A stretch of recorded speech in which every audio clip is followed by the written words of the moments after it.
আমার মা বোনদেরকে যদি একবার বাধা দেওয়া হয় এর চূড়ান্ত পরিণতি ভোগ করতে হবে।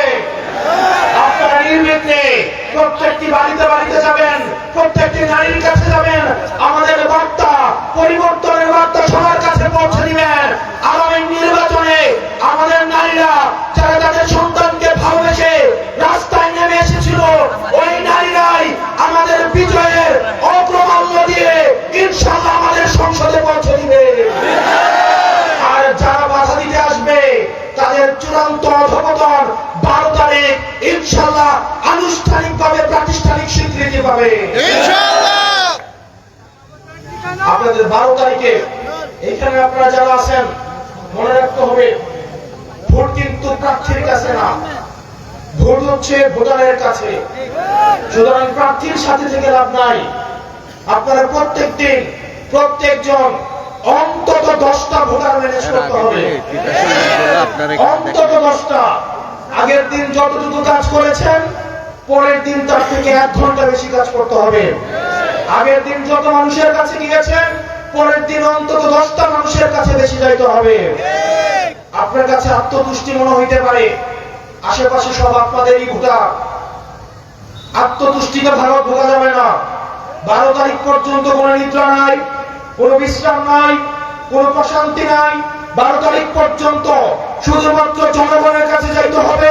ফলাফল না পাওয়া পর্যন্ত শরীরকে কোনো ধরনের প্রশান্তি দেওয়া যাবে না।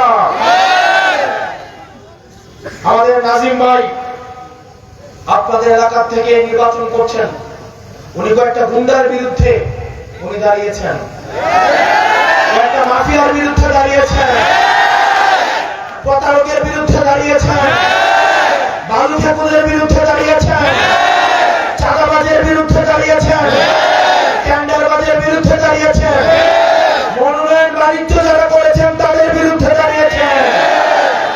আপনার ওনার পাশে থেকে ওনার হাতকে আপনারা শক্তিশালী করতে হবে এবং আপনারা কথা দিতে হবে এই কুমিল্লার 2 আসন অবশ্যই অবশ্যই আপনারা বাংলাদেশকে উপহার দিবেন। আপনারা কারা কারা কথা দিচ্ছেন হাত তুলে আমাদেরকে দেখান।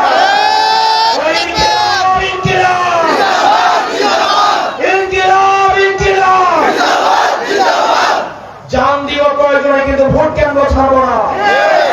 জান দিব প্রয়োজনে কিন্তু আমাদের ব্যালট বাক্স ছিনতাই হইতে দিব না। যারা ভোট কেন্দ্র দখল করতে আসবে তারা যেন বাড়ি থেকে বাবাদের চোর নিয়ে আসে, ওই দিন হবে তাদের শেষ দিন। কেউ যদি আমার বিরুদ্ধে ভোট দিতে চায় সে আমার বিরুদ্ধে ভোট দিবে, যে আমার বিরুদ্ধে ভোট দিতে চায় তাকেও ভোট দেওয়ার সুযোগ থাকবে। আমরা চাই এত সুস্থ সুন্দর নিরপেক্ষ সবার অংশগ্রহণের মধ্য দিয়ে ভোট হোক। প্রিয় তিতাস খুলনাবাসী, আপনারা সবাই ভালো থাকবেন, সুস্থ থাকবেন, আমাদের জন্য দোয়া করবেন এবং দেখা হবে আপনাদের সবাইকে। আপনাদের একটাই কথা বলবো, আপনাদের এখানে একটা উল্লেখযোগ্য অংশ হচ্ছে রেমিটেন্স যোদ্ধা। যারা রেমিটেন্স থেকে অর্থ পাঠিয়ে, অনেকে আছে আমার সাথে দেখা হইলে যে আমি ভোটের জন্য দেশে আসছি। রেমিটেন্স যোদ্ধা যারা আছেন, আমরা আপনাদেরকে বলতে চাই, আপনাদেরকে হয়রানি, আপনারা নিশ্চয়ই এতদিন আপনাদেরকে ভোট দিয়ে দিচ্ছেন না, আপনারা পোস্টাল ব্যালটে ভোট দিয়ে দিচ্ছেন না। এবার আমরা বলি না খেলা যে চলছে কোন লেভেলে, দেখবেন খেলা কিন্তু আবার বিদেশে হয়ে গেছে। সকল রেমিটেন্স যোদ্ধারাই আবার ঐক্যবদ্ধ বাংলাদেশের পক্ষে, সব ভোট দিয়েছে পাল্লাপলির পক্ষে। ইনশাআল্লাহ এই রেমিটেন্স যোদ্ধারা যেভাবে জুলাইয়ে আমাদের পক্ষে ছিল ঠিক একইভাবে তারা এবারও এই নির্বাচনে আমাদের পক্ষে ছিল। ইনশাআল্লাহ আমরা আপনাদেরকে কথা দিচ্ছি, আপনাদের হয়রানি, আপনাদেরকে দালাল যেভাবে হয়রানি করতো, এম্বাসি যেভাবে হয়রানি করতো, এয়ারপোর্টে যেভাবে হয়রানি করতো, এগুলো বাংলাদেশে চিরকালের জন্য এগুলো বন্ধ হয়ে যাবে ইনশাআল্লাহ। সবাই একসাথে বাংলাদেশে কোনো মার্কা আছে।